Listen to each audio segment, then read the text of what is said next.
آپ تھکے تو نہیں ہیں؟ آپ کی خاموشی بتا رہی ہے کافی دیر سے ماشاءاللہ بہت اچھے کلام پڑھے جا رہے تھے. تھک تو نہیں گئے قبلہ؟ اجازت ہے میں پڑھ سکتا ہوں؟ درود سے نوازی گا محمد. شاہ جی تھوڑی سی اس کی آواز کھول دیں. ماشاءاللہ سلامت رہیں. حسین بن کے زمانے پہ چھا گئی زینب. جناب سیدہ کے بارگاہ میں منقبت پیش کر رہا ہوں. حسین بن کے زمانے پہ چھا گئی زینب اور زبان تیغ سے کوفہ ہلا گئی زینب. بی بی کی عظمت پہ بلند تر سلام. صلی اللہ علیہ. زبان تیغ سے کوفہ ہلا گئی زینب اور علی کی یاد کو زندہ کیا زمانے میں. علی کی یاد کو زندہ کیا زمانے میں کہ جگہ جگہ پہ جو خطبے سنا گئیں زینب.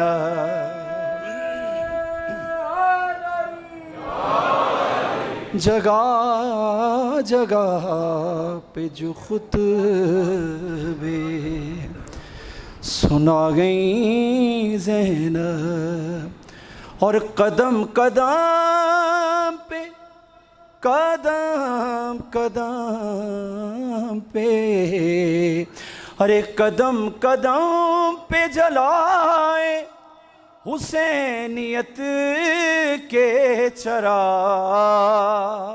جاگتے ہوئے سنیں گا قبلہ. جناب سیدہ کی بارگاہ میں پیش کر رہا ہوں کلام کو. قدم قدم پہ جلائے حسینیت کے چراغ اور دیے یزید کے سارے بجھا گئیں زینب.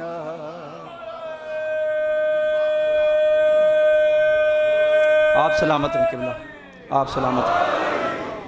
قدم قدم پہ جلائے قدم قدم پہ جلائے حسینیت کے چراغ اور دیے یزید کے سارے بجھا گئیں زینب. ماتمی بھائی بیٹھے ہوئے قبلہ نعرہ لگائیں گے. نعرہ حیدری. آپ سب کے حوالے شیئر کر رہا ہوں دیکھیے گا. ارے قسم خدا کی قسم خدا کی یہ احسان بنت زہرا ہے.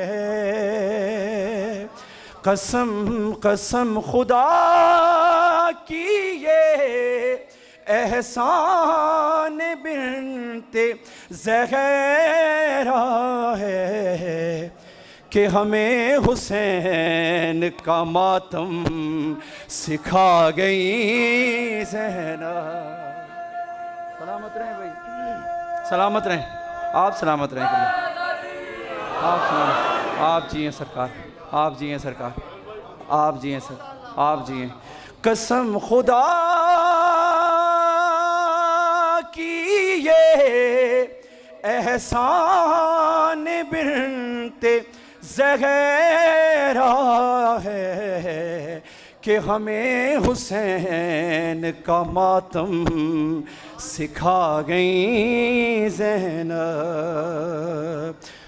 اور اسیر ہو گئی اسیر ہو گئی، اسیر ہو گئی، در در پھری زمانے میں، اسیر ہو گئی در در پھری زمانے میں، حسینیت کو مگر جگمگا گئی زینب، حسینیت کو مگر جگمگا گئی زینب، اور ضعیف بھائی کا، ضعیف بھائی کا، ضعیف بھائی کا غم بانٹنے کو مقتل میں، جواں بھتیجے کے لاشیں پہ آ گئیں زینب، جواں بھتیجے کے لاشیں پہ آ گئیں زینب، زبان تیغ سے کوفہ ہلا گئیں زینب۔ درود سے نوازی گا ہم۔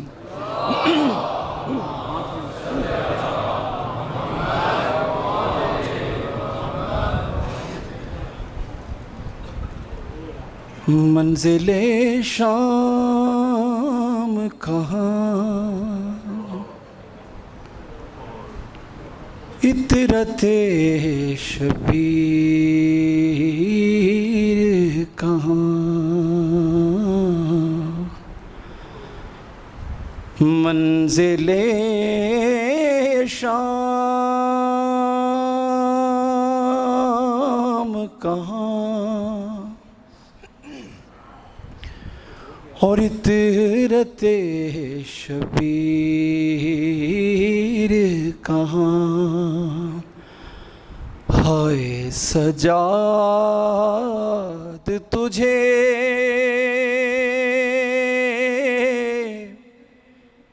لے آئی تقدیر کہاں، ہائے سجاد تجھے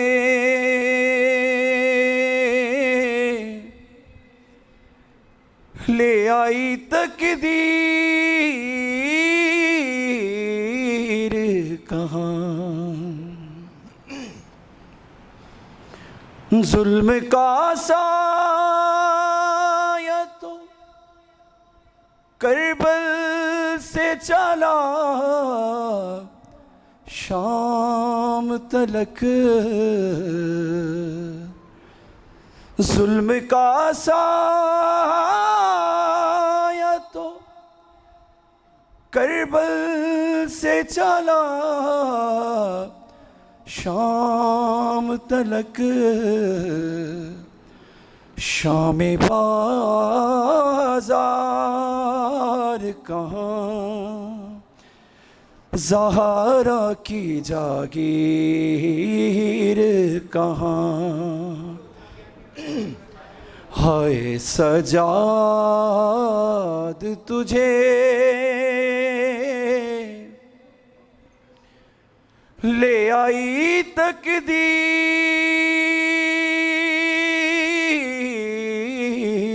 کہاں، منزل شام کہاں، عطرت شبیر کہاں، اور کہا ظالم نے سید زادیاں سر ننگے چلو، کہا ظالم نے سید زادیاں سے ننگے چلو، ظلم ظالم کا کہاں، زینب دلگیر کہاں، ہائے سجاد تجھے لے آئی تقدیر کہاں۔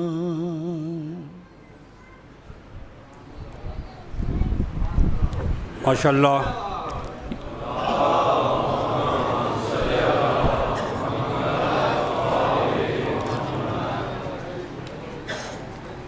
اکرام، آج کی مجلس اعزاز کا اہتمام جناب ڈاکٹر علی حسین یاسر صاحب کی طرف سے کیا گیا ہے۔ دعا فرمائیں کہ خداوند کریم ان کے رزق حلال میں مزید وسعت و برکت عطا فرمائے اور ان کے مرحوم والد کی مغفرت فرمائے۔ یاسر صاحب کے والد صاحب کے لیے اور اپنے اپنے مرحومین کو شامل کرتے ہوئے شہدائے ملت کے لیے ایک دعا فاتحہ کی درخواست ہے۔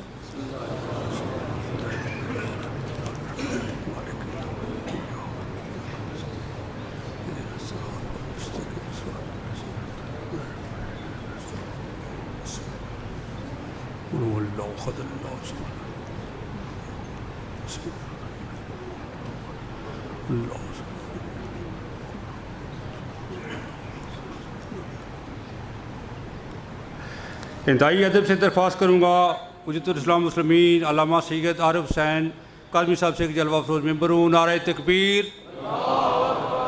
نعرہ رسالت، نعرہ حیدری، دونوں ہاتھ بلند کر کے نعرہ حیدری، حیدری، بلندتر سلوات۔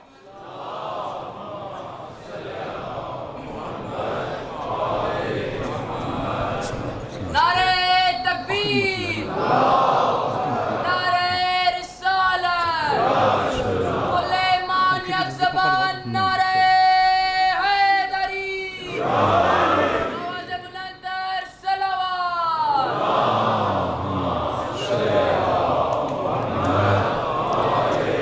محمد عجل فرجہم۔ ایک سورہ فاتحہ کی گزارش ہے تمام تر شہدائے ملت جعفریہ، بالاخص حالیہ دنوں میں جو عمان میں مومنین شہید ہو گئے ان کو یاد کرتے ہوئے، فلسطین کے شہداء کو یاد کرتے ہوئے، وہ مومنین و مومنات جو آج ہمارے درمیان نہیں، سب کو یاد کرتے ہوئے ایک مرتبہ سورۃ الفاتحہ۔ بسم اللہ الرحمن الرحیم۔ الحمد للہ رب العالمین الرحمن الرحیم مالک یوم الدین ایاک نعبد و ایاک نستعین اهدنا الصراط المستقیم صراط الذین انعمت علیہم۔ بسم اللہ الرحمن الرحیم۔ بسم اللہ الرحمن بسم اللہ الرحمن الرحیم۔ ربنا تقبل منا انک انت السمیع العلیم۔ صلوات پڑھیں محمد وآل محمد۔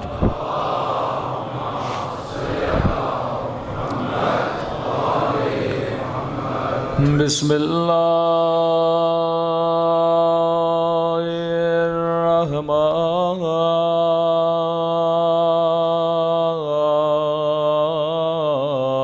الرحمن الرحیم۔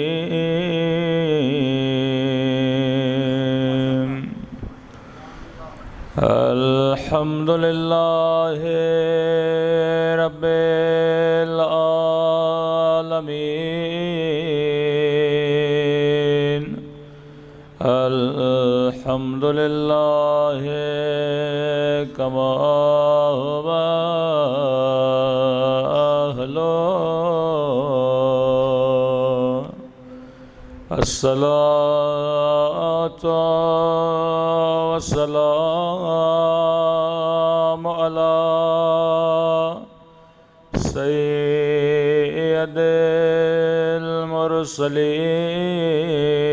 المرسلين وخاتم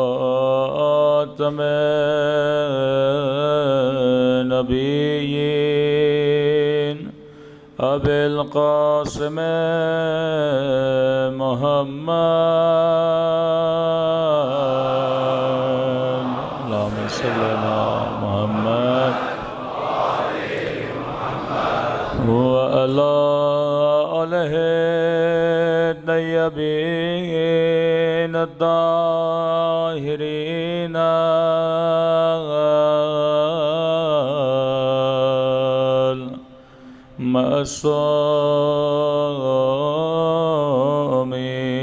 المعصومين. سب مل کے اپنے مولا کے رحمتی کی دعا. اللہم کل ولیک حجت ابن الحسن صلواتک علیہ وعلی آبائه فی هذه الساعة وفي كل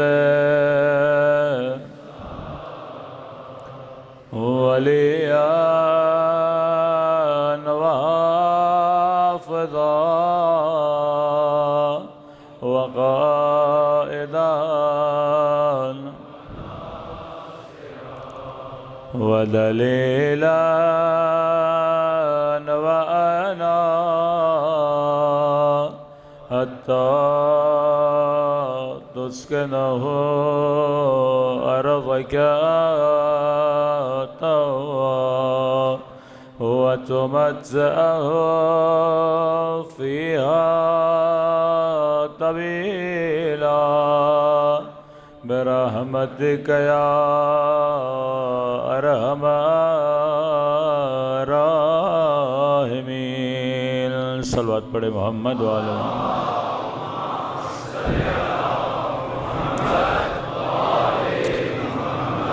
بسم اللہ الرحمن الرحیم. رب اشرح لی صدری ویسر لی امری واحلل عقدۃ من لسانی یفقہوا قولی. اما بعد فقط قال سبحانہ وتعالی فی محکم کتابہ یا ایہا الذین آمنوا اتقوا اللہ وکونوا مع الصادقین. صلوات پڑھے محمد وعلی محمد. محمد وعلی محمد. دعا ہے پروردگار عالم ان دنوں میں ہم سب کی عبادتوں کو اپنی بارگاہ عالی میں قبول فرمائے اور جو مقصد زندگی مقصد طہارت لے کر فرش عزا پہ آتے ہیں خدا ان مقاصد میں بھی ہم سب کو کامیابیاں نصیب فرما دے. یقیناً فرش عزا فرش حصول روحانیت ہے اور علماء فرماتے ہیں کہ کبھی بھی یہ مت سمجھا کریں کہ کربلا ایک تہوار ہے یا کربلا ایک فیسٹیول ہے یا کربلا صرف ایک یاد ہے کہ جس طرح دوسری قومیں اپنے بزرگوں کی یاد مناتی ہیں کا نہیں. کربلا ایک ریولیشن کا نام ہے. کربلا ایک فکر کا نام ہے. کربلا ایک خاص طرز زندگی کا نام ہے کہ جو کربلائی بن جاتا ہے پھر وہ کبھی بھی کسی یزید کے سامنے جھکتا نہیں ہے. کربلائی کا مطلب یہ کہ جب کربلائی بندہ بن جاتا ہے تو لوگ خود کو اس سے کمپیئر کرنا شروع ہو جاتے ہیں کہ ہر زمانے میں حق و باطل کی پہچان کے لیے کسی نہ کسی کو معیار حق بنایا گیا کہ مثلا رسول خدا کے بعد امت جب انتشار کا شکار ہوئی تو نبی نے فرمایا کہ علی مع الحق والحق مع علی. علی حق کے ساتھ ہے اور حق علی کے ساتھ ہے. اور اگلا جملہ بڑا عجیب تھا, کہا یہ نہ دیکھنا کہ حق کہاں جا رہا ہے, یہ دیکھنا کہ علی کہاں جا رہے ہیں. تو یہاں پہ ذرا انسان کو سوچنا چاہیے کہ علی اور حق دو الگ حقیقتوں کا نام ہے کہ یہ نہ دیکھنا کہ حق کہاں جا رہا ہے, یہ دیکھنا کہ علی کہاں جا رہے ہیں. اور پھر نتیجہ دیا کیونکہ جہاں علی جائیں گے وہیں پر حق چلا جائے گا. مطلب علی کا قبلہ حق نہیں, حق کا قبلہ علی ہے.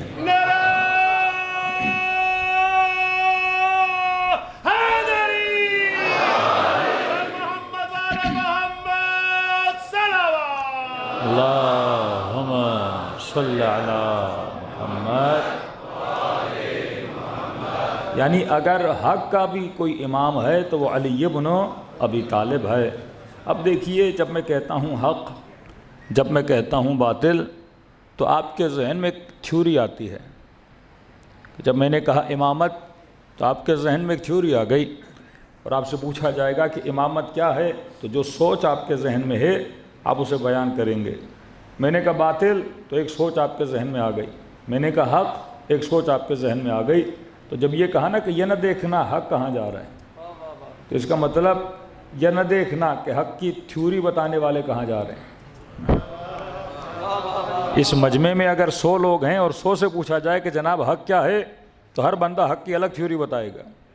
مثلا آپ ایک مسئلہ لے کے 10 مفتیوں کے پاس جائیے، کسی بریلوی کے پاس، پھر اہل حدیث کے پاس، پھر شیعہ کے پاس، پھر نقشبندیہ کے پاس، پھر مختلف فرقوں کے پاس جائیے کہ جناب ہمارا یہ مسئلہ ہے، تو ہر بندہ اپنی تھیوری کے حساب سے بولے گا کہ حق یہ ہے.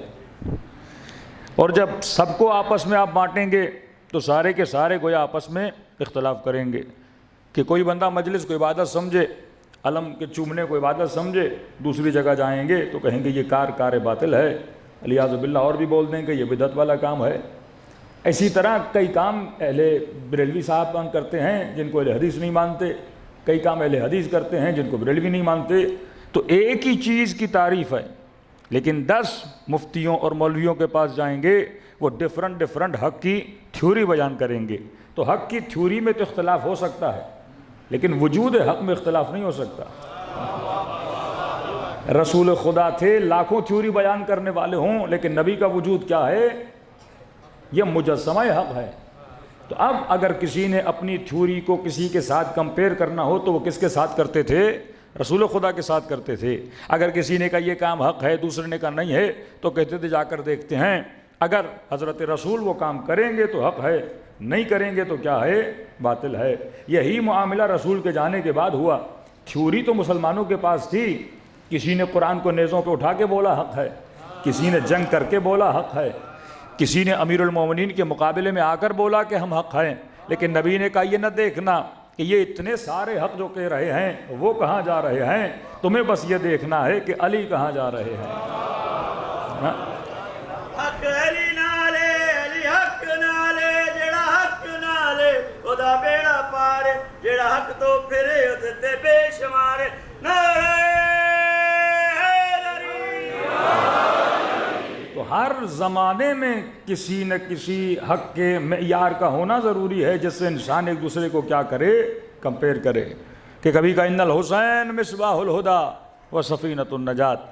اب کہا کہ یہ نجات کی کشتی ہے، اگر گمراہ ہو جاؤ تو یہ نہ دیکھنا یہ سارے گرو کہاں جا رہے ہیں، یہ دیکھنا کہ حسین ابن علی کہاں جا رہے ہیں. جب مشکلات میں شکار ہو جاؤ اور پریشانیوں کے اندر گھیر جاؤ اور یہ پتہ نہ لگے کہ جنگ کرنی ہے یا صلح کرنی ہے، تو فرمایا اس وقت کس کو دیکھنا؟ حسن ابن علی کو دیکھنا کہ حق کیا ہے. واللہ آج مکتب اہل بیت کا 10 سال کا بچہ بھی کنفیوز نہیں ہے، لیکن دوسرے مکاتب کے بچے کنفیوز ہیں. بچے تو کیا، جوان بھی کنفیوز ہیں، بوڑھے بھی کنفیوز ہیں.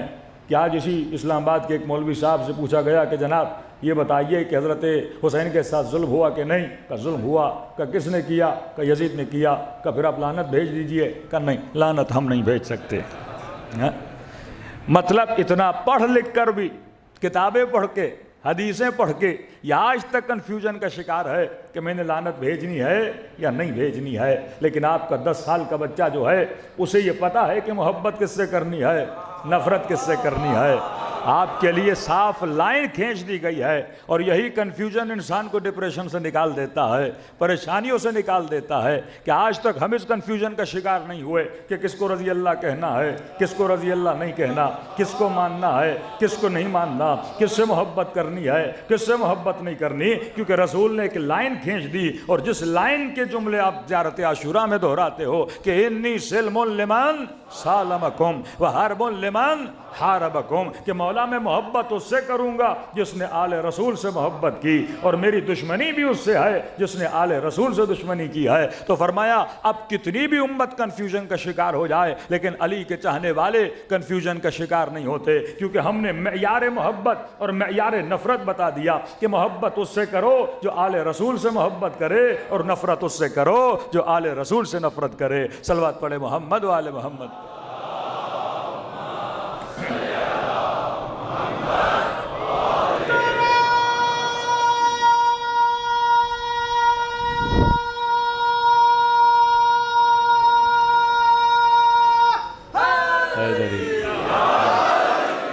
آج پوری امت کا مسئلہ یہ ہے کہ محبت کس سے کرنی ہے، کس سے نہیں کرنی۔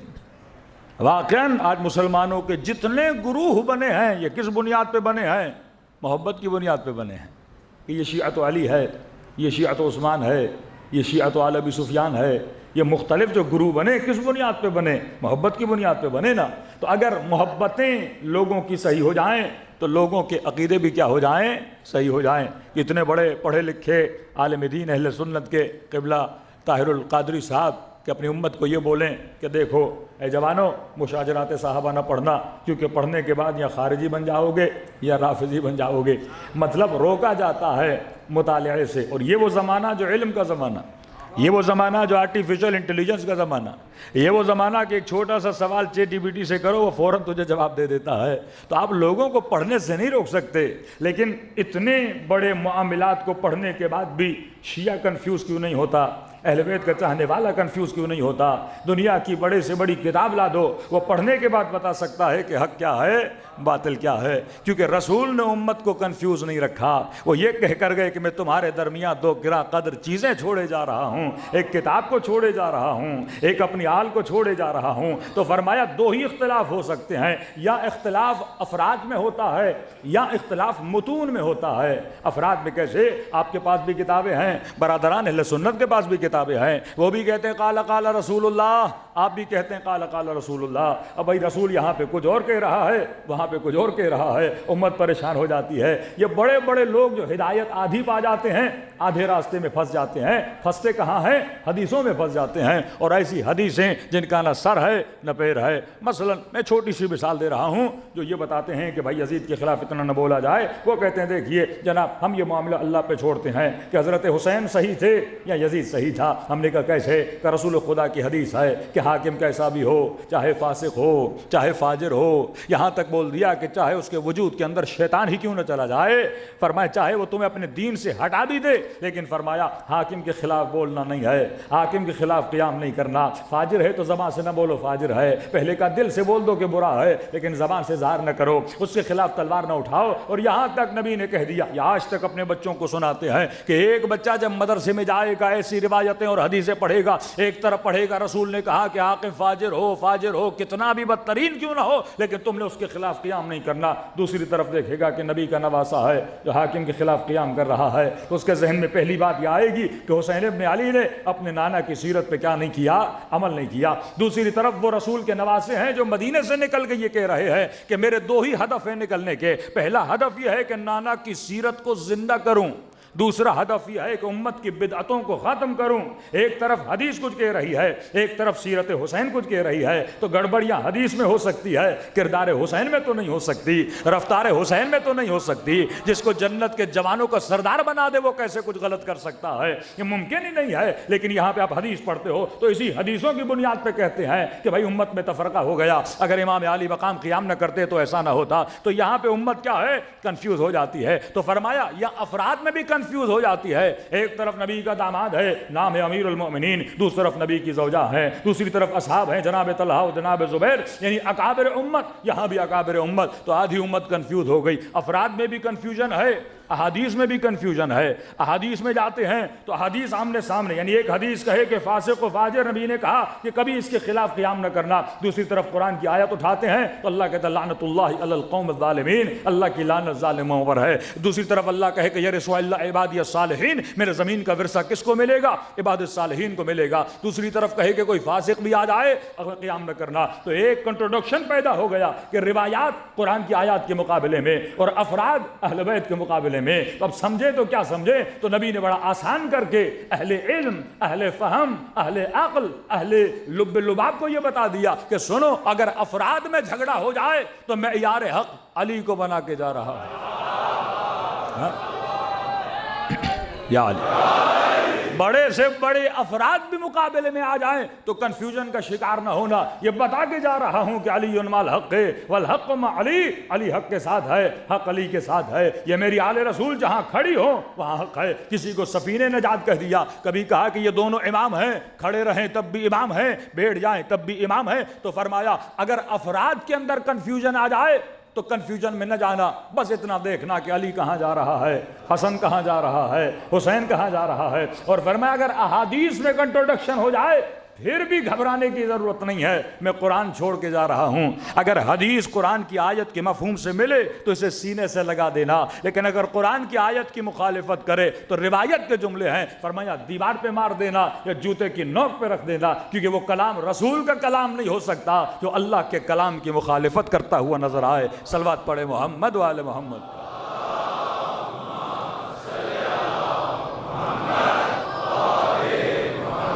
مطلب مسلمان اتنا باولا ہو جائے کہ یہ کہے کہ مفتی صاحب سے پوچھوں گا کہ یزید پہ لعنت کروں یا نہ کروں. کیا مفتی قرآن سے برتر ہے؟ کیا کلام خدا سے برتر ہے؟ جب خدا نے کہہ دیا کہ اللہ کی لعنت ہے ظالموں پر, اب چاہے ظالم کل کا ہو چاہے ظالم آج کا ہو, جہاں ظلم ہوگا وہاں رب کی لعنت آ جائے گی. اب یہ بتاؤ امام حسین کے اوپر جو ہوا کیا وہ ظلم نہیں تھا؟ ہر بندہ جو صاحب شعور ہے وہ بولتا ہے واقعاً فرزند رسول پہ ظلم ہوا. قتل کر دیتے تو بولتے چلو بڑوں کی جنگ تھی, 6 مہینے کے بچے کے گلے پہ تیر چلانا, ہاں ماؤں بہنوں کے سروں سے چادروں کو اتارنا, 4 سالہ بچی کو تماچے مارنا, کربلا اس سے کھلا کوئی آئینہ تو نہیں ہو سکتا. تو فرمایا یہ ظلم ہے. اور واللہ اگر اہل بیت کے چاہنے والے نہ ہوتے آج دنیا ظلم کو بھول جاتی, جس طرح غدیر کو بھول گئی, جس طرح علی کو بھول گئی, جس طرح فضیلت آل رسول کو بھول گئی. تو یہ مجلس امام حسین وقت کے ظالموں کے چہروں پر بھی تماچا ہے اور سوئی ہوئی عقلوں کو بیدار کرنے کا بھی ذریعہ ہے کہ آؤ مجلس حسین میں, حسین تیری سوئی ہوئی فکر کو بیدار کرنا چاہتے ہیں. صلوات پڑھے محمد و آل محمد.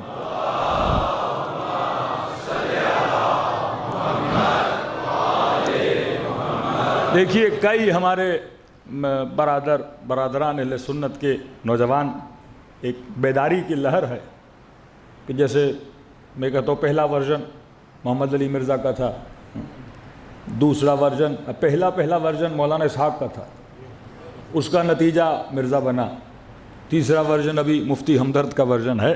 تو آپ دیکھتے ہیں ڈے بائی ڈے یہ کیا کر رہے ہیں, ترقی کر رہے ہیں مکتب اہل بیت پہ. کئی جوان کہتے ہیں مولانا یہ مرزا شروع میں بہت کچھ بولتا تھا, اب اس کو کیا ہو گیا ہے. میں نے کہا دیکھو منبع اور مرکز کہ بندہ لے کہاں سے رہا ہے. ہاں وہ ہمیشہ کہتا ہے میں کسی نہ بابے کو مانتا ہوں نہ کسی وہابی کو مانتا ہوں, لیکن کل اس نے خود کہا کہ 2 بابوں کو میں بھی مانتا ہوں, ایک مسلم ایک بخاری. تو جو بابوں میں پھنسے گا وہ کبھی در علی پہ نہیں آ پائے گا, کیونکہ منبع وہی ہے. اب لوگ کہتے ہیں مولانا مسئلہ یہ تھا کہ وہ کوئی نئی بات نہیں کر رہا تھا, یعنی اتنے سالوں سے 60-70 سالوں سے شیعہ ممبر سے بول رہے تھے کہ امیر المومنین پر ممبروں سے سب و شتم کیا گیا. عوام کہتے اتنی شیعہ جھوٹ بول رہے ہیں, کیونکہ ان کے بندے نے بولا تو عوام کے لیے شوکنگ نیوز تھی, کیونکہ ہمیں تو جھوٹا دکھا دیا نا, ان کی مجلسوں میں یہ ہوتا ہے, یہ جھوٹ بولتے ہیں, لہذا ہم کتنا بھی بولے تو نیچے کمنٹ میں آ جاتا ہے یہ شیعہ ہیں سارے کیا بولتے ہیں, جھوٹ بولتے ہیں. جب اپنا ان کا سچ بولے تو پھر ان کی نسلوں نے اسے کیا مانا, سچ مانا. اس نے کوئی نئی بات نہیں کی, وہی چیزیں جو ان کی کتابوں میں لکھی ہوئی ہیں وہ ان کے سامنے لا کے کھڑی کر دی. لیکن اٹک کہاں جاتا ہے, پھر اسی بخاری اور مسلم میں یہ روایتیں بھی موجود ہیں کہ حاکم فاجر ہو, فاسق ہو, شرابی ہو, اللہ کے دین پہ نہ چلنے والا ہو, لوگوں کے دین کو تباہ کرنے والا ہو, لیکن آپ کو حق نہیں اس حاکم کے خلاف کیا کرو, قیام کرو. کبھی کا حاکم سائے خدا ہے زمین پر, کبھی کا حاکم بالکل اسی طرح ہے اللہ کا نیزہ ہے زمین پر, کیسا بھی ہو, کالا ہو, حبشی ہو, غلام ہو, بدتر ہو, جو بھی ہو, تمہیں حق نہیں اس کے خلاف کیا کرو, قیام کرو. تو یہ کون سی فکر آ گئی, فکر بنو امیہ آ گئی. اب جب آپ نے 2 کتابوں کو اپنا بابا بنا دیا, جو وہ کہیں گے آپ کہو گے سچ ہے, اور روایتوں کو کنیکٹ کیا کس کے ساتھ؟ کبھی کنیکٹ کیا ابن عباس کے ساتھ، کبھی کنیکٹ کیا ابو ذر غفاری کے ساتھ، یہاں تک کہ بعض روایتوں کو کنیکٹ کیا امیر المومنین کے ساتھ، کیونکہ دشمن جو روایتوں کو جعل کر رہا تھا، جھوٹی روایتیں بنا رہا تھا، اسے پتا تھا جب تک سورس مضبوط نہیں بناؤں گا کوئی نہیں مانے گا۔ اب بھائی کسی روایت پر ابو ذر غفاری کا فنگر تو نہیں لگا کہ ہم ویریفائی کریں کہ ابو ذر نے کہا ہے کہ نہیں، کسی روایت پر امیر المومنین کا کوئی انگوٹھا تو نہیں لگا کہ ہم بتا سکے کہ امیر المومنین نے کہا ہے کہ نہیں۔ تو روایتوں کی ویریفیکیشن کہاں سے ہوتی ہے؟ قرآن سے ہوتی ہے۔ روایت کچھ بھی کہے، آپ دیکھو مفہوم قرآن کے ساتھ ملتی ہے کہ نہیں۔ روایت کہہ رہی ہے فاسق فاجر ہے، آپ کے لیے اس کی اطاعت کرنی ہے، اطیعوا اللہ واطیعوا الرسول واولی الامر منکم، اولی الامر جو بھی ہو جائے آپ نے کیا کرنی ہے؟ اس کی اطاعت کرنی ہے۔ بس ابھی شہباز شریف ہیں تو سارے مسلمانوں کو کیا کرنی ہے؟ ان کی اطاعت کرنی ہے۔ اب کہیں صحیح کہیں غلط کہیں تو آپ نے کیا کرنی ہے؟ اطاعت کرنی ہے۔ اور ہم نے ممبر سے 2 غلط لفظ ان کے لیے بول دیے تو کہیں گے کہ جناب کیا ہیں؟ واجب القتل ہیں، کیونکہ آپ نے خلیفے کے خلاف کیا کیا ہے؟ زبان کھولی ہے۔ یہی فتاویٰ کہ آپ کبھی بھی بہت بڑی مکاتب اہل سنت میں، معاشرہ اہل سنت میں، حکومت اہل سنت میں، پورے عالم اسلام میں دیکھ لیں، آپ کو ریولوشن نظر نہیں آتی۔ ساری ریولوشن مکتب اہل بیت میں کیوں ہیں؟ کہ آج استعمار کے مقابلے میں اگر کوئی کھڑا ہے وہ شیعہ کیوں کھڑا ہے؟ یعنی آج بھی اسرائیل کے مقابلے میں، آج بھی اگر امریکہ کی آنکھوں میں آنکھیں ڈال کے کوئی بات کرتا ہے وہ علی والا کیوں کرتا ہے؟ ان کے بڑے بڑے علماء ڈاکٹر اسرار جیسے آج بھی دیکھیں نسل کیا کہہ رہی ہے؟ بھائی آج کون کھڑا ہے استعمار کے مقابلے میں؟ یہ شیعوں کا کمال نہیں ہے، یہ راہ حسین ہے، یہ تربیت امام حسین ہے کہ جب غلط دیکھو تو غلط کو غلط کہو، صحیح کو صحیح کہنے کی جرت پیدا کرو۔ انہوں نے گویا اپنی نسلوں کی غیرت کی رگ ہی کاٹ دی، یہ کہہ کر کہ حاکم کوئی بھی ہو آپ نے اس کے خلاف نہیں بولنا۔ بھائی پھر امر بالمعروف کا کیا ہوگا؟ نہیں عن المنکر کا کیا ہوگا؟ کہ ایسے معاشرے جس میں 100 سال حدیثوں پہ پابندی ہو، ایسے حکمران آ کر مسلمانوں پہ بیٹھے، وہ بنو مروان ہوں یا بنو عباس ہوں، جنہوں نے امر بالمعروف پہ اسلامی معاشروں میں پابندی لگا دی۔ یعنی آپ اگر کسی کو کہتے جناب متقی بن جاؤ، پہلی تقریر عبداللہ ملک مروان نے پہلی تقریر جو کی تھی وہ یہی تھی، اور پہلا خطبہ جو دیا تھا وہ یہی تھا کہ اے لوگوں میں نے سنا ہے کہ تم لوگوں کو تقویٰ کا درس دیتے ہو اور تمہارے اندر خود تقویٰ نہیں ہے، اور آج کے بعد اگر کسی نے مجھے کہا کہ متقی بن جاؤ تو میں اس کا سر کیا کر دوں گا؟ قلم کر دوں گا۔ کمپلیٹلی سیکولرزم، تمہیں جو بننا ہے بنو، لیکن کسی کو نہ کہو کہ اس نے کیا بننا ہے، تم نے حجاب کرنا ہے کرو، لیکن تمہیں یہ حق نہیں کسی کو بولو کہ بھائی حجاب واجب ہے آپ بھی حجاب کو کریں۔ تو فرمایا نہیں، آپ نے جو بننا ہے بنے، لیکن آپ کو حق نہیں کہ حاکم کو ٹوکیں، حاکم کو بولیں، حاکم کو امر بالمعروف کریں، حاکم کو بتائیں کہ برائی کیا ہے اور اچھائی کیا ہے۔ اسلام میں امام حسین نے ایک پریشر گروپ بنایا، ایک ایسا گروپ جن سے کربلا کے واقعے بعد ہر حاکم ڈرتا تھا کہ اگر ہم یہ کریں گے تو یہ گروپ کھڑا ہوگا، اور تبھی ہر زمانے میں یہ جو پریشر گروپ تھا۔ اب آپ تصور کریں کہ امام حسین کے بعد کسی امام نے قیام بالسیف نہیں کیا، تلوار کی کوئی لڑائی نہیں ہے، معصوم اپنے گھر میں ہیں، درس دے رہے ہیں، اپنے شیعوں سے مل رہے ہیں، لیکن ذرا 5 منٹ کے لیے سوچیے تو صحیح، پھر معصومین کو قتل کیوں کیا جاتا تھا؟ ایک امام تلوار نہیں اٹھا رہا، لشکر نہیں بنا رہا، لشکر کشی نہیں کر رہا، حاکم کے خلاف قیام بھی نہیں کر رہا، پھر اس امام کو شہید کیوں کیا جا رہا ہے؟ کیونکہ اس معاشرے کا جو مؤمنین کا پریشر گروپ تھا وہ کون تھے؟ معصومین علیہ السلام۔ جس طرح ہر اسمبلی میں ایک اپوزیشن ہوتی ہے، اہل بیت نے فسق کے خلاف اپوزیشن کا کردار اپنایا، فجور کے خلاف اپوزیشن کا کردار اپنایا۔ حاکم کتنا بھی نیک بن جاتا تھا کہتے تھے آپ جعفر صادق جیسے نہیں بن سکتے، حاکم کتنا بھی عدالت مند بننا چاہتا تھا لیکن کہتے تھے آپ کی عدالت علی جیسی نہیں ہو سکتی، آپ کا علم اہل بیت جیسا نہیں ہو سکتا، آپ کی درس و تدریس اہل بیت جیسی نہیں ہو سکتی۔ تو بار بار کس کے ساتھ کمپیئر کرتے تھے؟ آل رسول کے ساتھ، اور جب کمپیئر ہوتے تھے تو یہ رسوا ہو جاتے تھے، اور جب رسوا ہوتے تھے ان کو غصہ آتا تھا کہ یہ نہ رہیں تو پھر ہماری عزت رہے گی، یہ رہیں گے تو معاشرہ ہماری عزت نہیں کرے گا۔ اور کیا کمال ہے، آج یہ سارے دشمنان اسلام کیا کہتے ہیں کہ ہمیں مسئلہ کن سے ہے؟ شیعوں سے ہے، سارے ہمیں ماننے کے لیے تیار اسرائیل کہتا ہے۔ یہ بڑے عجیب ہیں جو لوگوں کو بار بار کیا کرتے ہیں؟ جگانا شروع کر دیتے ہیں۔ تو یہ نہ ہو تو ہمارے مسئلے حل ہو جائیں، کہتے ہیں یہ شیعہ رہیں گے تو ہمارے مسئلے بھی باقی رہیں گے۔ ہر بندہ اسرائیل کو ایکسیپٹ کرنے کے لیے تیار ہے، کون ایکسیپٹ نہیں کر رہا؟ علی کے ماننے والے ایکسیپٹ نہیں کر رہے۔ یہ جرت، یہ جو روش امام حسین ہے، اس نے ایک نیا اسلام کا ورژن پیدا کیا۔ واقع کربلا کے بعد وہ ورژن یہ تھا کہ حاکم فاسق و فاجر ہو، آپ نے اس کے خلاف کیا کرنا ہے؟ قیام کرنا ہے۔ یہی مائنڈ سیٹ آپ کو زیدیہ میں نظر آتا ہے، یہی مائنڈ سیٹ اثنا عشری شیعوں میں نظر آتا ہے، وہ لبنان ہو، وہ یمن ہو، وہ ایران ہو، وہ عراق ہو، تو پریشان ہو جاتے ہیں۔ 2-3% شیعہ بھی نہیں تھے سیریا میں، یعنی یہ ان کے لیے ایک بہت حیرت اور تعجب کا مقام تھا کہ ایک ایسا ملک جس میں 3% شیعہ ہے، اور نعرہ وہاں پہ کیا مارا کہ سب سے بڑا فساد جو سیریا میں ہے اور کوئی نہیں، کہا کہ یہ علی کی بیٹی کا روزہ ہے، یہ بدعت گاہ ہے، یہاں پہ آتے ہیں، یہ روزوں پہ سجدے کرتے ہیں اور عبادتیں کرتے ہیں، اس کو ہم گرا دیں گے تو سیریا کیا ہو جائے گا؟ علیاذ باللہ پاک ہو جائے گا۔ کتنا زور لگایا، لیکن سیدہ زینب کے روزے کو کچھ نہ کر سکے، نہ کچھ ان کو ملا۔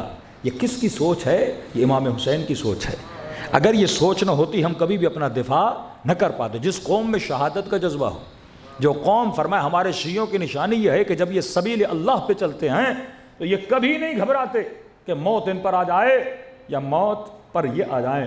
جناب نافع ابن ہلال لشکر یزید کو مخاطب کر کے کہتے ہیں کہ مجھے پہچانو، انی علی دین علی ابن ابی طالب، میں وہ ہوں جو علی کے دین پہ چلنے والا ہوں۔ فرمائے دشمن ہم اس سے محبت کرتے ہیں جو ان سے محبت کرتے ہیں، جو ان سے محمد والے محمد بہتر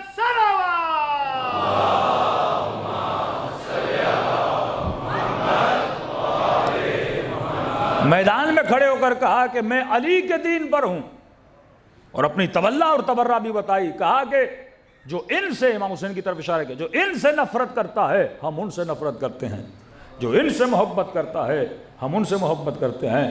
پھر فرمائے دشمن تم ہمیں موت سے ڈراتے ہو، ہمیں کوئی کراہت نہیں کہ ہم رب کی ملاقات کے لیے جائیں، مارنا ہے مارو، کیا ہوگا؟ زیادہ سے زیادہ اللہ کی ملاقات کے لیے چلے جائیں گے۔ اور فرمایا ہم تو مشتاق ہیں جتنا جلدی ہو سکے رب کی ملاقات کریں اور رسول کی زیارت کریں اور علی کی ہم نشینی حاصل کریں۔ صلوات پڑھے محمد و آل محمد۔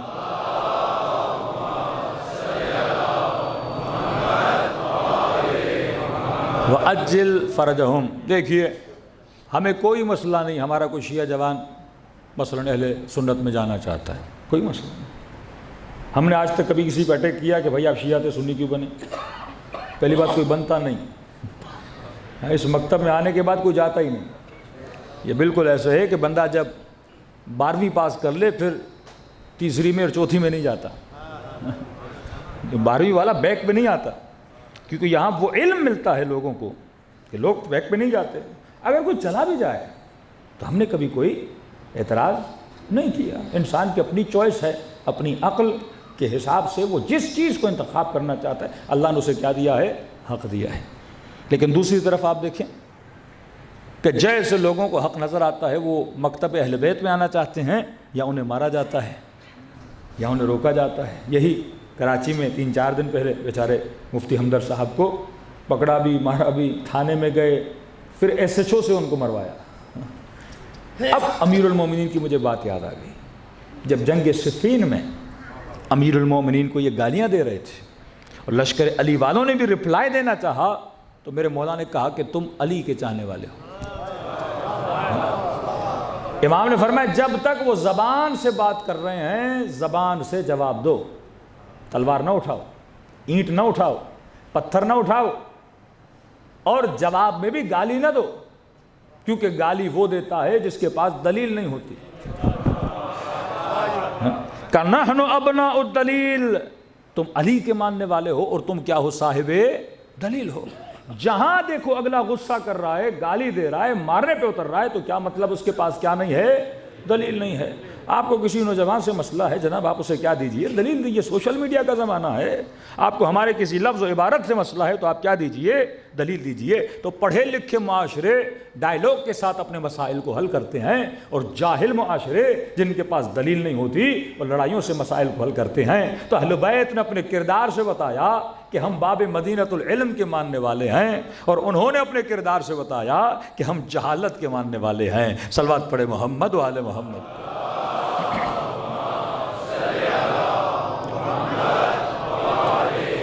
محمد اجل فرج۔ آج کیونکہ پہلی مجلس ایک تمہید ہے ٹاپک ہمارا انشاءاللہ جو 2 ٹاپکس ہیں، لیکن میں چاہ رہا ہوں 5 مجالس میں ذرا ایک اچھا نتیجہ آپ لوگوں کو دیا جائے. تو کلی ٹاپک یہ ہوگا دا نیٹ ورک آف اہل البیت علیہ الصلوۃ والسلام، کہ اہل بیت نے اپنے چاہنے والوں کو کس نیٹ ورک کے ذریعے کیا دی؟ ہدایت دی. کہ ایک ایسا معاشرہ جو سارا یزید کی طرف جا رہا ہے، اور اس معاشرے سے ٹوٹ کر چند ستارے حسین کی طرف آ رہے ہیں. تو ایسا کیا دیکھا ان لوگوں نے امام حسین نے کہ اپنے بچوں کو چھوڑ کر، اپنے اہل و عیال کو چھوڑ کر، اور یا مت سمجھیے کہ اتنا آسان تھا امام حسین کے پاس جانا. میں فزیکل مشکلات نہیں بتا رہا، جس طرح آج کا مسلمان کنفیوز ہے واقعا کہ حق کیا ہے باطل کیا ہے، کس کے پاس جائیں کس کے پاس نہ جائیں. جس طرح آج ایک سادہ سا مسلمان کسی مولانا کی تقریر سننے جاتا ہے تو ہر مولوی کہتا ہے رسول نے یہ کہا، رسول نے یہ کہا. ہم جب آ کے یہاں پڑھتے ہیں کہ امیر المومنین نے کہا، کوئی پوچھتا ہے مجمع سے مولانا آپ کہاں سے پڑھ رہے ہو؟ آپ کا اتنا اعتماد ہوتا ہے مولانا پر کہ جو کہہ رہا ہے سچ کہہ رہا ہے. یہی اعتماد آپ کے بھائی اپنے مولویوں پہ کرتے ہیں. اب اس نے اگر ممبر سے کہا رسول نے یہ کہا، وہ مان جاتے رسول نے کہا. دلوں میں رسول کی محبت ہے کہ رسول کہہ رہے ہیں کہ حاکم فاسق کو تلوار نہ اٹھانا. وہ کہتے کچھ بھی ہو جائے نہیں اٹھائیں گے کیونکہ اس نے کہا ہے، رسول نے کہا ہے. معاملہ یہاں سے بگڑا. یعنی دین میں جتنی خرابی مولوی نے پیدا کی کسی نے نہیں کی، کیونکہ دین کا ٹھیکیدار کون؟ مولانا صاحب. اب مولانا کی مرضی جو کہے. یزید نے ڈائریکٹ امام حسین کو شہید نہیں کیا، پہلے یزید نے کسی مولوی سے فتویٰ لیا تاکہ امت اگر پوچھے کہ یزید کیسے شہید کر رہا ہے فرزند رسول کو، کہ بھئی میں تھوڑی کر رہا ہوں، قاضی القضات، یہ قاضی صاحب ہیں، یہ پاکستان کے سمجھو مفتی صاحب ہیں، اور سب سے بڑے مفتی. انہوں نے لکھ کے دیا ہے رسول کے اس فرمان کے مطابق کہ وقت کے حاکم کے خلاف قیام نہیں ہو سکتا، جماعت امت سے الگ نہیں ہو سکتے. یہ لفظ جماعت کہاں سے آیا؟ یہ حدیث کی روشنی میں لفظ جماعت، کہ جو جماعت امت سے الگ ہو جائے، قد رفض. وہ رافضی ہمیں کیا کہتے ہیں؟ روافض. وہ جو جماعت سے نکلے پھر حدیث لاتے ہیں کہ رسول نے کہا یہ جو روافض ہیں علیہ باللہ ان کا قتل بھی کیا ہے؟ جائز ہے. جو حاکم کی بیعت کرے اور بیعت توڑے چاہے کوئی بھی ہو اس کا قتل کیا ہے؟ جائز ہے. روایتوں کو مبنا بنا کے قتل کیا جاتا ہے. بھئی پاکستانی اس سے زیادہ، یعنی یہ واحد قوم ہے پاکستانی جو رسول کی ہسٹری کو سمجھ سکتی ہے، اسلام کی ہسٹری کو. آپ کیا کسی کو پکڑنا ہو پہلے کیا بناتے ہیں؟ قانون. ایف آئی آر بغیر قانون کے تو کرتی نہیں. پہلے بناؤ قانون، پھر اس قانون کے تحت اس کو پکڑنا ہے اس کو پکڑنا ہے. اب بڑی آسانی سے کیا کر سکتے ہو؟ پکڑ سکتے ہو. قاضی فتویٰ کس چیز کی بنیاد پہ دیتا ہے؟ قانون کی بنیاد پہ. اب قانون بنانے والے کی نیت کیا تھی یہ نہیں پتا، کیوں بنایا یہ نہیں پتا. انہوں نے کہا قانون بنانے والا خدا اور رسول. اب رسول دنیا میں نہیں رہے، فیکٹری لگا دی حدیثوں کی کہ جناب بخاری جب یہ کتاب لکھتے ہیں صحیح بخاری کہ آپ جا کے پڑھیے، کہتے ہیں میں نے 6 لاکھ حدیثوں کو چھان کر 6 لاکھ حدیثوں کو چھان کر یہ اپنی صحیح بخاری لکھی ہے. تو 6 لاکھ کا عدد سن کے آپ کو اندازہ ہوگا کہ کتنی جعلی حدیثیں امت میں آ چکی تھی. اب ظاہر ہے وہ جناب مسلم ہوں یا جناب بخاری معصوم تو نہیں ہے. انہوں نے جتنی کوشش کی اور جن روایتوں کو صحیح مانا ان روایتوں کو اپنی کتاب میں کیا کر دیا؟ جمع کر دیا. وہ ریفرنس دیکھتے تھے، کوئی روایت ابو ذر سے، ابو ذر موثق ہے، علی سے ہے، علی امیر المومنین موثق ہیں، پہلے خلیفے سے ان کے لیے موثق ہیں. تو موثقین سے انہوں نے لیا. اب اس موثق کو کس نے جوڑا ان کو نہیں پتا. ایک پوری لائن ہوتی ہے نا، لائن میں آپ کسی اچھے بندے کو لاؤ ریفرنس دینے کے لیے، کہ کوئی بولے کہ مولانا فلاں جگہ پہ یہ واقعہ ہو گیا، تو آپ کہیں گے خبر لانے والا کون ہے؟ تو کسی نے کہا مسجد کے مولانا نے بتایا، تو آپ نے کیا کر دی؟ تصدیق کر دی. کل آپ کو پتہ چلا نہیں کوئی شرابی کبابی ہے وہ دیر، آپ نے کہا شاید نشے میں بول رہا ہے، واقعہ ہوا کہ نہیں ہوا. اسی طرح اخبار کو دیکھا جاتا تھا کہ صحیح کیا ہے غلط کیا ہے. لیکن مضبوط ترین سلسلہ خدا نے جسے دیا ہے، جس کو خود برادران اہل سنت مانتے ہیں، کہتے ہیں اہل بیت کا جو سلسلہ ہے وہ سلسلۃ الذھب ہے. پر محمد والے محمد لگتا صلوات. صلی علی محمد۔ سلسلۃ الذہب، یہ سلسلہ سونے کا سلسلہ ہے۔ سونے کا کیسے؟ مثلاً آپ امام حنیفہ سے کوئی بھی روایت لوگے یا حکم لوگے، وہ کہیں گے فلاں صحابی سے سنا، فلاں تابعی سے سنا، اس نے فلاں سے سنا، اس نے فلاں سے سنا، اب بیچ میں کئی فلاں کا پتہ بھی نہیں کون ہے۔ لیکن جب آپ چھٹے امام سے پوچھتے ہو کہ مولا وضو کیسے کریں،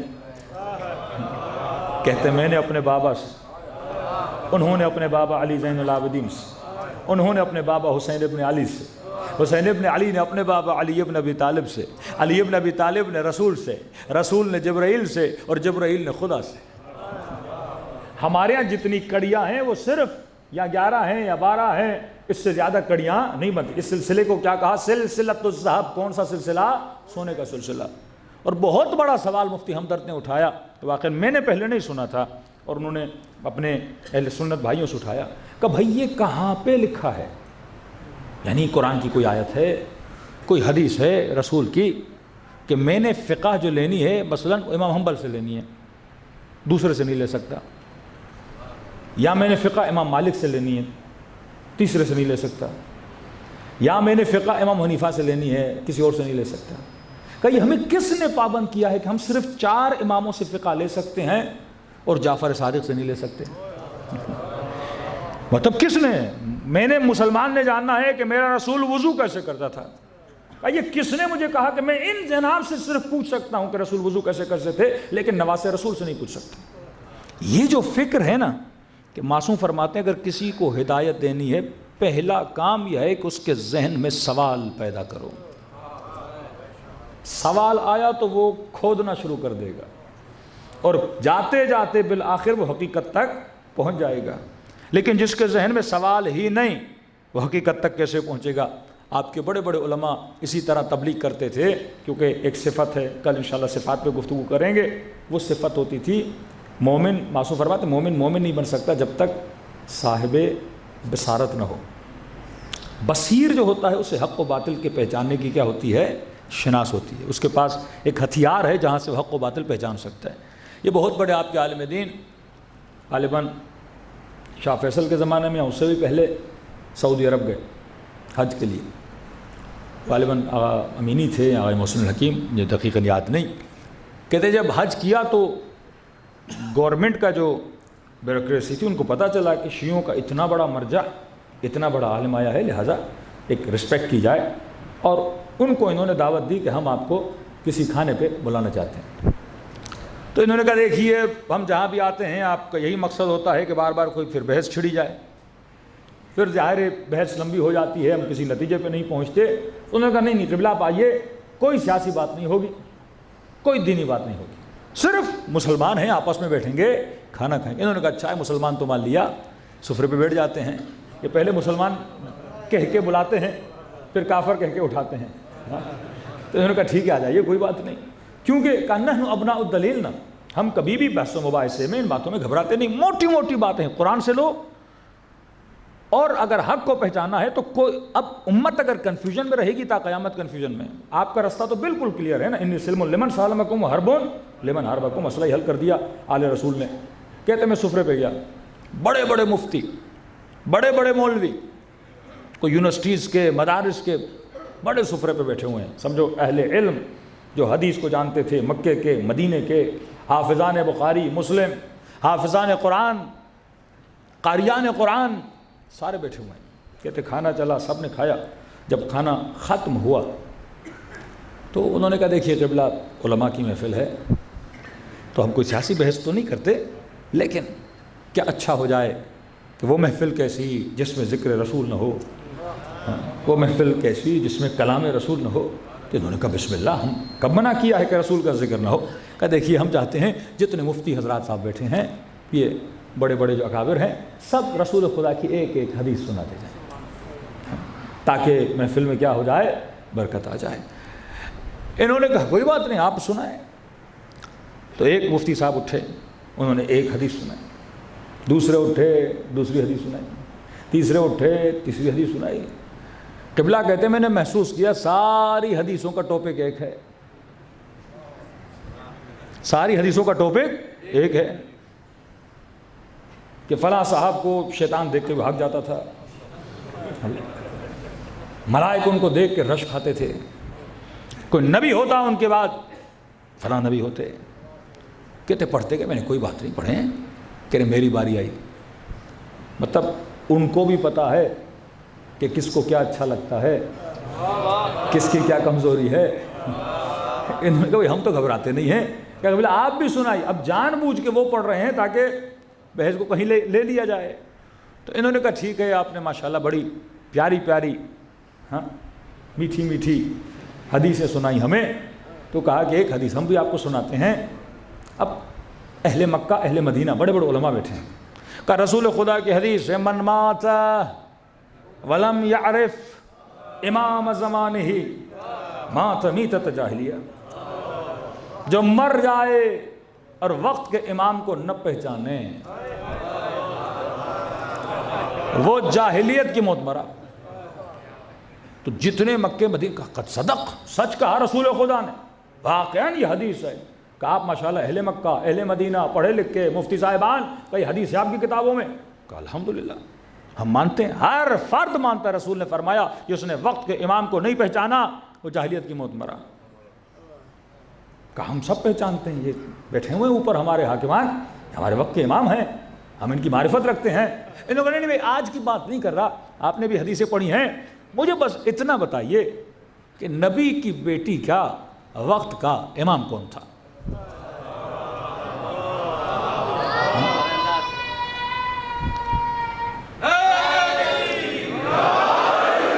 کہا مر جائے اور وقت کے امام کو نہ پہچانے یا علی. مر جائے وقت کے امام کو نہ پہچانے تو جہالت کی موت مر گیا. کب صحیح بخاری یا مسلم کے اندر یہ جملے ہیں کہ نہیں قد ماتت، دنیا سے چلی گئیں اور فلاں سے بات نہیں کی. مسلم جملے موجود ہیں، یہاں تک کہ دنیا سے چلی گئیں اور ناراض رہیں. اب میری سمجھ میں نہیں آتا، دو ہی ہیں. اگر پہچانا ہوتا تو امام سے کوئی ناراض نہیں ہوتا، اور اگر نہیں پہچانا تھا تو نبی کیا کہہ رہے ہیں، وہ جہالت کی موت مر گیا. کہ یہ تو نہیں ہو سکتا کہ نبی کی بیٹی بغیر معرفت کے دنیا سے چلی جائیں. تو دو ہی آپشن ہیں، یا ان کو امام نہیں مانا تھا جن کو آپ مانتے ہو، یا اس کو امام مانا تھا جس کا ہاتھ بلند کر کے نبی نے کہا من کنت مولا ہو فہذا علی مولا.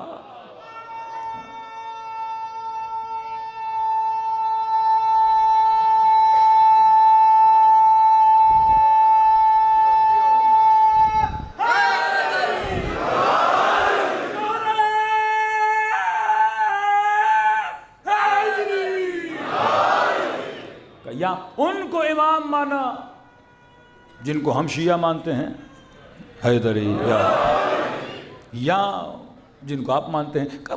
میں کنفیوز ہوں. یہ ذرا بزرگان امت بیٹھے ہیں، تصدیق بھی آپ نے کی نبی کی حدیث ہے، یہ بھی آپ مانتے ہو کہ دنیا سے چلی گئیں حتی ماتت، کسی سے بات نہیں کی. کہ قبلہ صاحب ہمیں دیر ہو رہی ہے، محفل بہت لمبی ہو گئی ہے، کل بہت ہمیں کام ہے، پھر کبھی بیٹھیں گے اس مسئلے کو حل کر دیں گے. یہ مکتب اہل بیت ہے کہ جو دلیل سے بات کرتا ہے. آپ کو جو اہل بیت نے دلیلیں دی ہیں، جس کو عقل بھی تسلیم کرتا ہے، قرآن بھی تسلیم کرتا ہے، اور رسول خدا کی ذات اقدس بھی ان دلیلوں پہ روشنی ڈال رہی ہوتی ہیں. تو شکر خدا کرو حسین نے آپ کو کلیئر رستہ بتایا، آپ کو اہل بیت نے کنفیوز نہیں چھوڑا. آپ دنیا سے جاتے ہو تو مطمئن ہو کے جاتے ہو، قبر میں اٹھائے جاؤ گے تو مطمئن ہو کے اٹھائے جاؤ گے. تو فرمایا یہ مکتب عقل ہے، یہ مکتب شعور ہے. اب تھوڑا سا میں نیٹ ورک کا اشارہ کر دوں، کیونکہ ہم نیٹ ورک آف اہل البیت اور اصحاب اہل البیت پہ بھی گفتگو کریں گے. میں نے کراچی میں اس پہ تفصیل نے کشرہ پڑھا ہے، لیکن یہاں پہ تھوڑی سی میں لنک کرتا ہوا جاؤں گا. اہل بیت نے اس مکتب کو ایک نیٹ ورک کے ذریعے چلایا. کبھی بھی ہمارا جوان یہ نہ سوچے کہ مولا علی ممبر پہ جاتے تھے، 4 خطبے دیتے تھے اور لوگ سنتے تھے، لکھتے تھے، اور شیعہ اس طرح بڑھتے گئے. یہاں آپ کے چوتھے امام دعائیں پڑھتے تھے، پانچویں امام فقہی مسائل سناتے تھے، اور اتنی بڑی فقہ بن گئی، اتنا بڑا سسٹم بن گیا، اور اتنی ترقی کر دی مکتب اہل بیت بغیر حکومت کے، بغیر پیسے کے، بغیر فوج کے، کہ کربلا میں امام حسین کے ساتھ کتنے ہیں؟ 72 ہیں، اور چھٹے امام جب درس دیتے ہیں تو 4-4 ہزار لوگ مولا کے درس میں شرکت کر رہے ہیں۔ وقت وہ آتا ہے کہ مامون مجبور ہو کے امام رضا کو ولی عہد بناتا ہے، اتنے مجبور ہوئے کہ ائمہ کو اپنی بیٹی دینی پڑی، اپنا کیا بنایا؟ داماد بنایا۔ 11ویں امام کا زمانہ ایسا آ گیا کہ چھاونیوں میں ڈال دیا کہ یہ کسی سے میل جول بھی نہ کر سکیں۔ جب آپ پہ سختی بڑھتی ہے، دلیل یہ ہے کہ آپ کی طاقت بڑھ رہی ہے۔ سختیاں کسی پہ بھی بڑھیں، آپ یہ سمجھ لیں کہ وہ بندہ کیا ہو گیا ہے؟ طاقتور ہو گیا ہے۔ سختی اسی کمزور پہ کبھی سختی نہیں کی جاتی۔ اگر اہل بیت ان کے لیے خطرہ نہ ہوتے تو کبھی وہ اہل بیت پہ سختیاں نہ کرتے۔ کہ اتنے شیعہ بڑھے کہ آپ کے چھٹے امام کے زمانے میں اہل قم، شہر رے، شہر کاشان، کہ آپ کے پانچواں اپنا بیٹا کاشان کی طرف بھیجتے ہیں، بخارا شیعہ ہو چکا، سمرقند شیعہ ہو چکا، اہل مصر شیعہ ہو چکے، اہل عراق شیعہ ہو چکے، یہ جتنے ممالک تھے، یعنی اتنی تیزی سے شیعت بڑھی، یہ کوئی جادو کی چھڑی تو نہیں تھی، یہ اہل بیت کا مضبوط ترین نیٹ ورک تھا۔ اور اس نیٹ ورک کا جو اصل مرکز تھا، اس نیٹ ورک کو آپ نے سمجھنا ہے۔ جو نوجوان آئی ٹی میں ہیں یا ڈیزائنر ہیں، اگر اس کو بنانا چاہیں تو آپ اپنے گھر میں اس نیٹ ورک کو چھاپ کے اس کا ایک میپ بنا کے لگا سکتے ہیں۔ دیکھیے، ایک آپ چورس کوئی چیز بنائیے، سمجھیے یہ اہل بیت کا نیٹ ورک ہے، اس کے بیچ میں لکھیے اس نیٹ ورک کو چلانے والے کون ہیں؟ اہل بیت اور قرآن۔ یہ نیٹ ورک کہاں سے فیڈنگ لیتا ہے؟ ہر نیٹ ورک کو چلنے کے لیے فیول چاہیے۔ اس نیٹ ورک کا جو فیول ہے وہ ہے عقل اور حکمت۔ اس کی بنیاد ہے عقل اور حکمت۔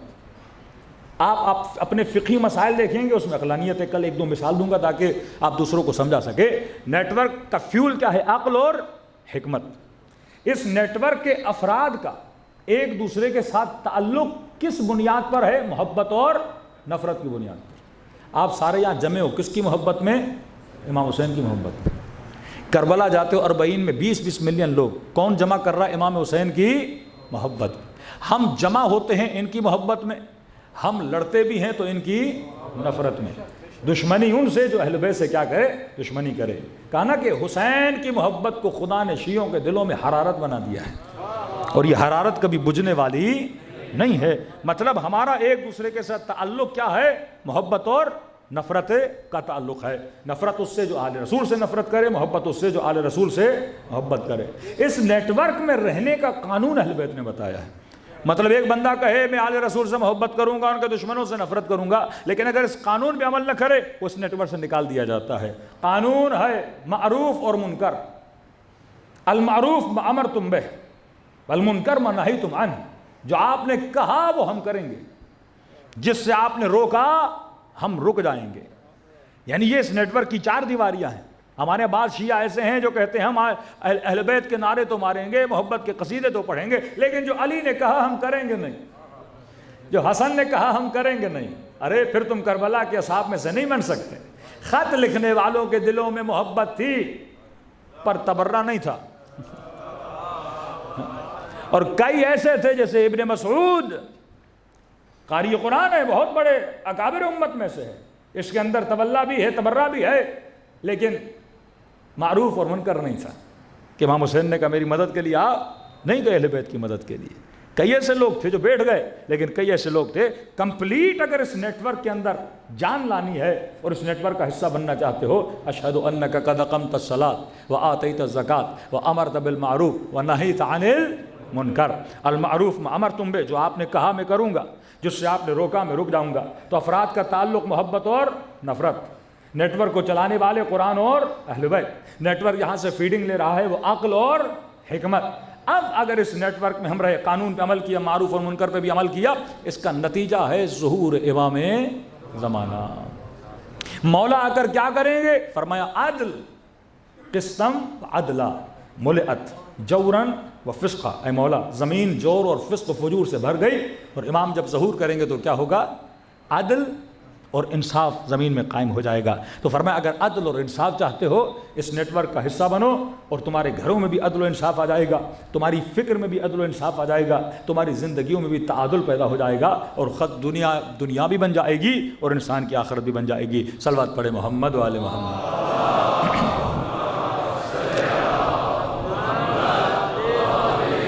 اب کل کی مجلس میں انشاءاللہ آپ کو بتائیں گے کہ کس طرح ہمارے مکتب کا ایک ایک حصہ فطرت کے عین مطابق ہے، عقل کے عین مطابق ہے۔ ایک طرف وہ نیٹ ورک جو کہے کہ رونا بدعت، باپ بھی مر جائے نہ رو، بیٹی بھی مر جائے نہ رو۔ معصوم نے ایک عجیب تقسیم بندی کی ہے، آنسوؤں کی تقسیم بندی۔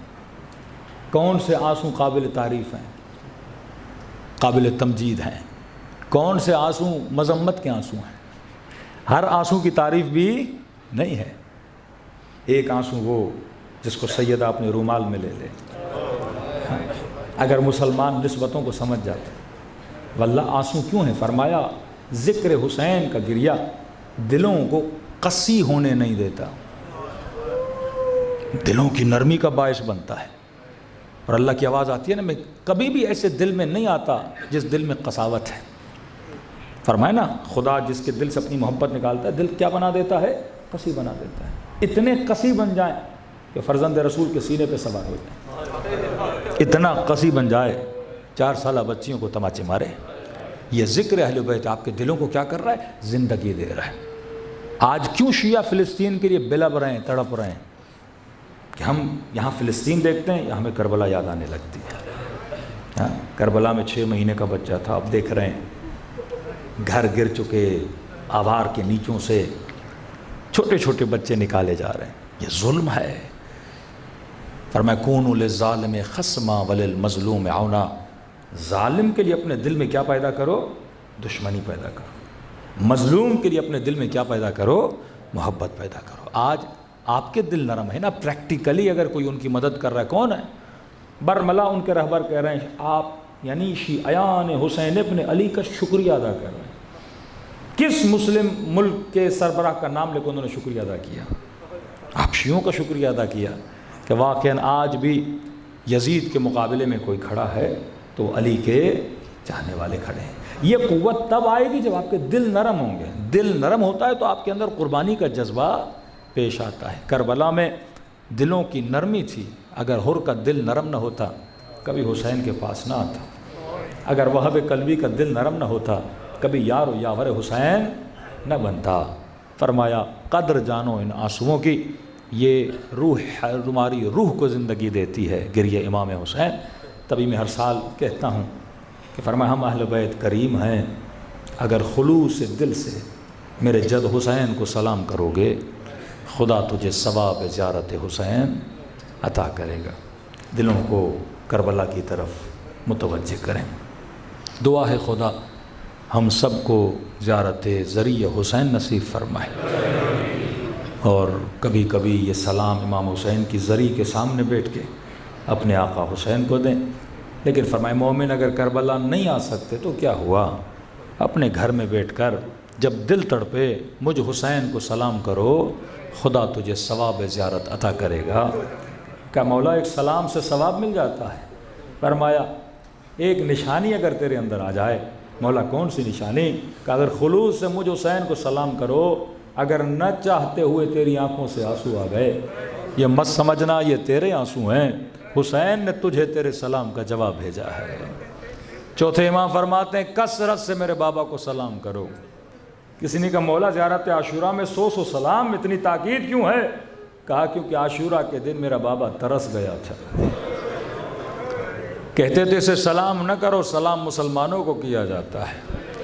کہ جب تو سلام کرتا ہے ہماری جد امجدہ کے کلیجے کو ٹھنڈک پہنچتی ہے، ارے کوئی تو ہے میرے حسین کو سلام کرنے والا، کوئی تو ہے میرے حسین کی مظلومیت پہ رونے والے۔ دلوں کو کربلا کی طرف متوجہ کریں، سلام خلوص سے دل سے اپنے آقا کو سلام کریں۔ السلام علی الحسین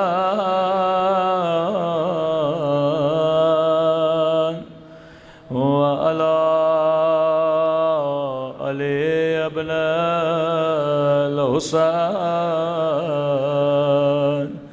وعلى أولاد الحسين وعلى الصحابة حسین کی صدا بلند ہو سلام علی الحسین وعلی علی ابن الحسین وعلی اولاد الحسین وعلى الصحابة سب مل کے السلام علی الحسین وعلى علی ابن وعلى أولاد الحسين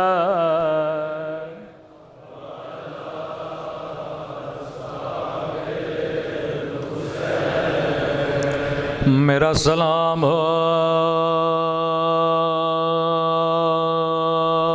زینب کی لٹی ہوئی چادر پہ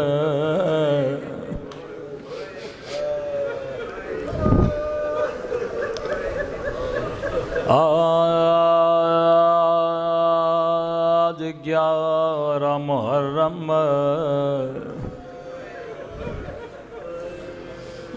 آج بیٹی کے پاس سینہ نہیں جس پہ وہ سونے کی عادی ہے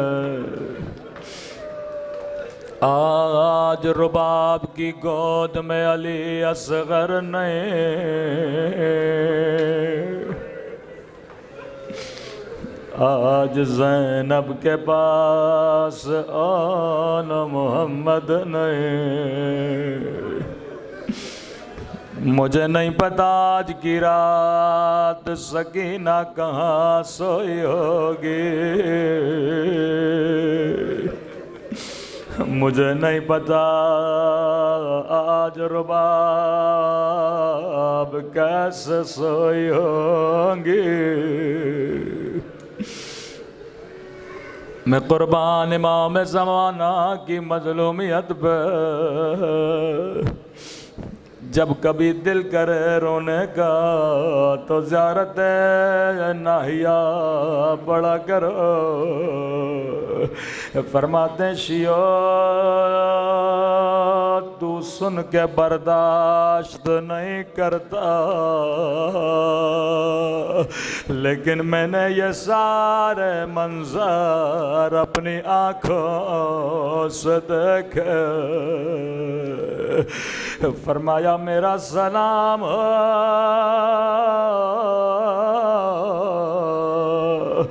ان ننے سے رخساروں پہ جن کا رنگ بدلتا رہا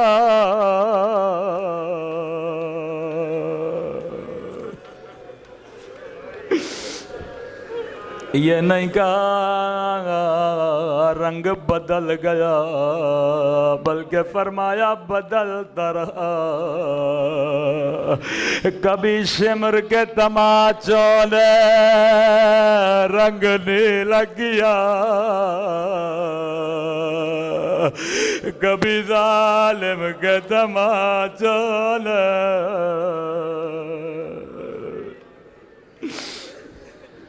شاید کوئی مسلمان کہے شیعہ اتنا کیوں روتے ہیں میں کہوں گا بخاری کی ایک حدیث سنا دو رسول خدا فرماتے ہیں مسلمانوں کبھی حیوان کو بھی منہ پہ نہ مارا کرو، حیوانوں کے چہروں کا بھی احترام کیا کرو۔ امام زمانہ فرماتے میرا سلام اس 4 سالہ بچے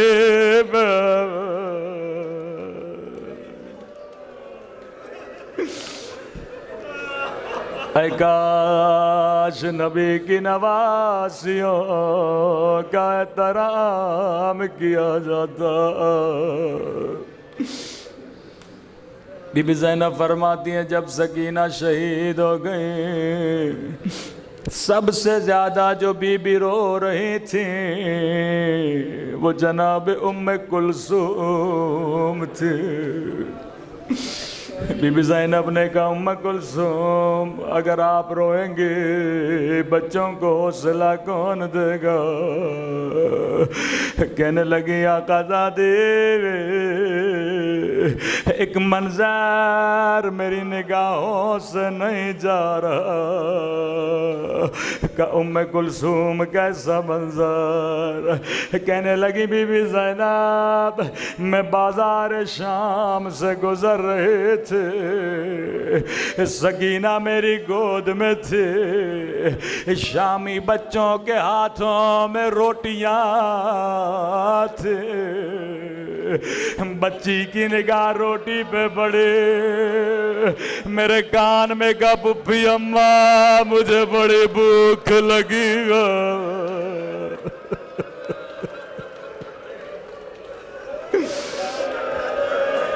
کا سکینہ دنیا سے چلے گئے، میں سکینہ کو روٹی بھی نہ کھلا سکے۔ تب امام حسین فرماتے ہیں شیعو تھوڑی آواز بڑھا دیں، جب جب پانی پیو میری سکینہ کو یاد کیا کرو۔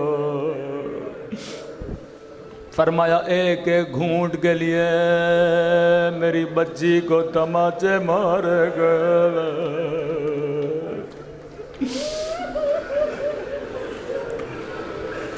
شیخ عباس قمی کے بیٹے فرماتے ہیں میں بیمار تھا،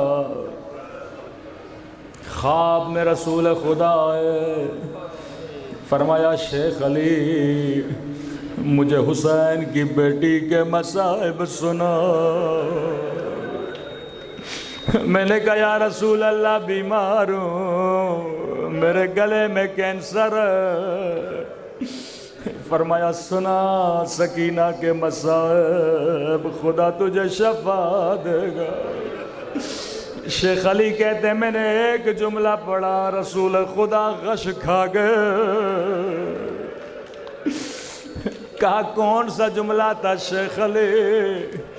کہتا ہے میں نے سکینہ کا وہ جملہ کہا جب بابا کا سر بچی نے سینے سے لگایا ہوا تھا۔ میں نے بس اتنا کہا، بچی نے کہا میرے غریب الوطن بابا، میرے 3 دن کے پیاسے بابا، بابا میرا رخسار چھوٹا تھا لیکن شمر کا ہاتھ بڑا تھا۔